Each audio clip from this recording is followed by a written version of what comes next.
Sounds recording all right. It's going. Sounds Cool. recording. Yep.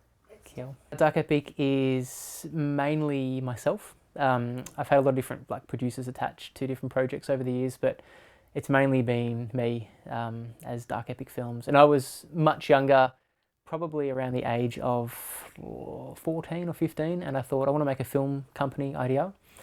And I thought I want my films to be dark and epic. Dark Epic just happened straight away, and I sort of kept it. What can be done about these kids? Well, now something can be done. What's that? Press the button and see what happens. Filmmaking started when I was just starting high school, and a friend of mine got a video camera, and something in my head just snapped. I just kind of thought, a video camera, that's really cool. We started visualizing making volcano movies and karate movies and stuff, and yeah, that's where it started from. He had a camera and we started making little films, and the films were pretty bad. They were heaps of fun. I didn't necessarily learn a lot from VCA, but I met a lot of people, and that's what I took from there, which was good. So yeah, if you ever go to film school, network. You can learn just as much from a commentary on a DVD these days, which is pretty crazy. When making a horror film, it's important to cut time as much as possible. One handy tip is to shoot a scene for the movie without the subjects ever knowing that they're being filmed. Are you ready? Alright, let's see what happens. So before, through film school, and after film school, made about 40 or 50 short films. Short films always, sometimes I would take a day, sometimes I'd take a few weeks, but they're always just really short little fun movies that we made. Nothing too complicated. They were just sort of little, sometimes little skits, little comedy things. Sometimes had a bit more stuff going for them, but yeah, overall they were just fun little movies that got made over the years. You couldn't really do much with a short film.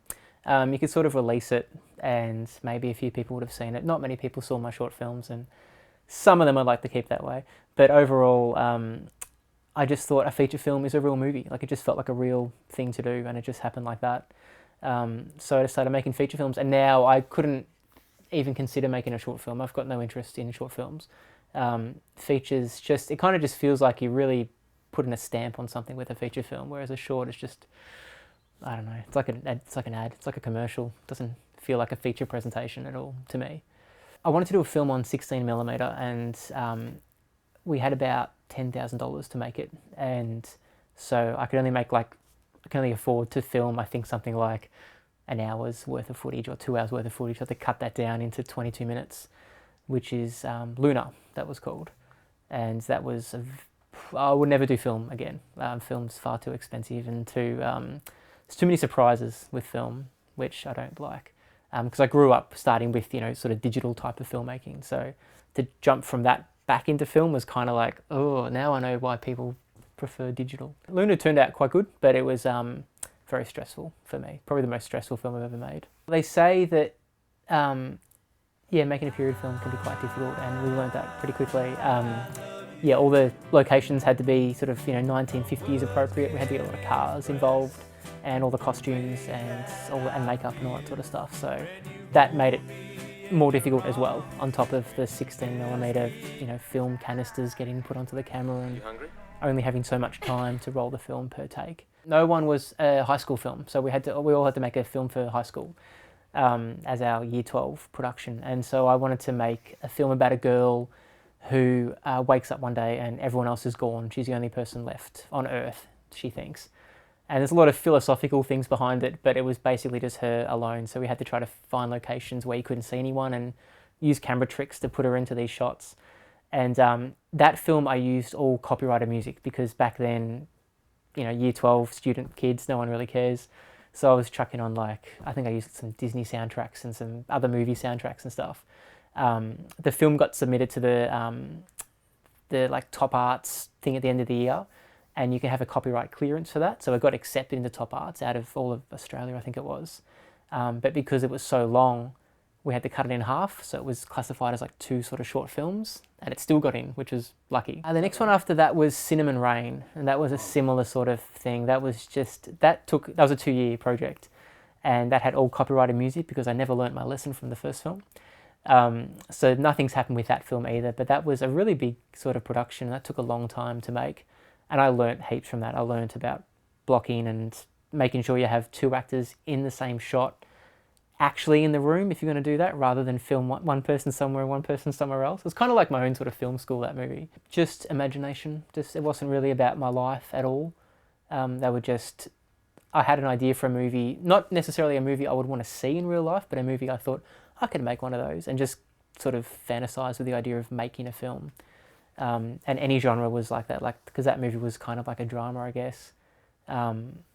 And then I, would see a horror film the next week, and then I'd go, I might make a horror film this year or something like that. So, yeah, I've come a long way since then. But yeah, back in those days, it was just purely making stuff up, just imagination sort of things. All right, last question for the night.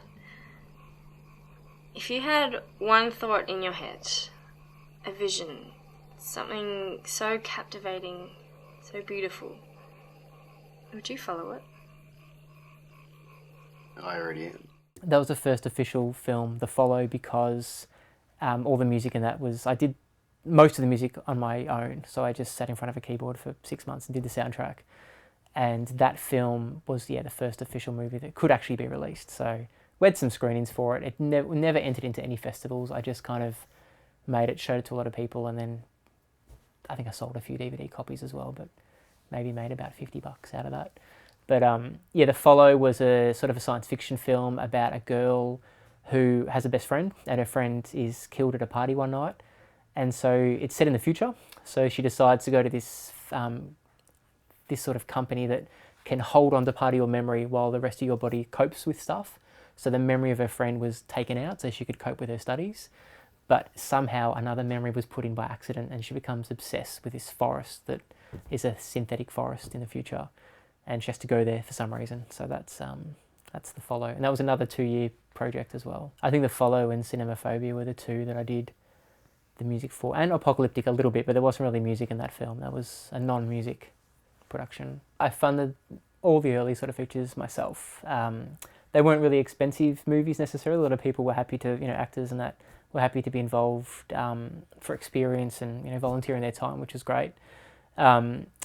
But that was sort of part of the challenge, to sort of see, like, can we make a feature film for kind of like no money at all? So I'd spent my own money on camera equipment and the things you need to make a film with, but everything else, like down to catering, locations and actors and that, were all sort of volunteered and offered to us, which was great. And then as time went on, we sort of went on to sort of, crowdfunding options and other options like that. But it's always been sort of pretty cheaply made movies. That's what Dark Epic is